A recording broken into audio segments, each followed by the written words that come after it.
Behintzat esan dezatela bai, baina zein gerril iraina duen, zein ibilera alaia, edo nolako eskugardenak, nolako hile ederra. Agian konzentratuko banintz, ez dira energia mota guztiak ikertu, belaunak kopetan, besoak zangoak inguratzen, borondatez eta desioz egindako bola bat, konzentratzen banaiz, zatoz. Zertarako, zergatik, hobe gorputza analizatu gabe bizitutenak, ez dabil sekula kartoizko saldunik haragizko zaldi baten gainean, batez ere tiobiboak ahaztu dituzulako, masustak eta aranak, zagarrak eta marrubiak zimeldu direlako, horbela.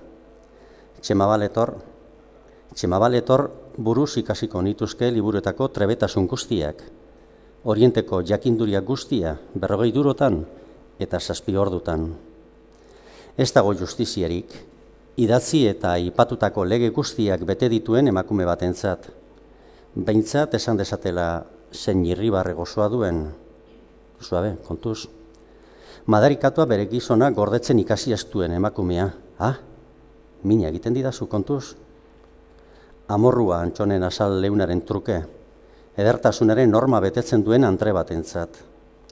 Baleak dantzatuko dira zuretzat, panpos. Tximeletek jasmin usaina zabalduko dute zuretzat. Nire Elizarrek ipuina kontatuko dituzte zuretzat, lo egiten baduzu. Niretzat zaldiak kartoizkoak dira, niretzat amodiozko gauak beldurrezko orduak izaten dira. Kontuz, maite, kontuz? Txema.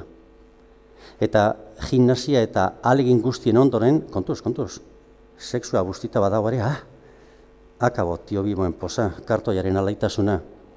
Nork esan du kartoizko zaldiak triste direnik? Kontuz, atzera eta aurrera. Niretzat, Antxon, zaldiak kartoizkoak dira, kontuz, begi irekiak eta esku gogortuak.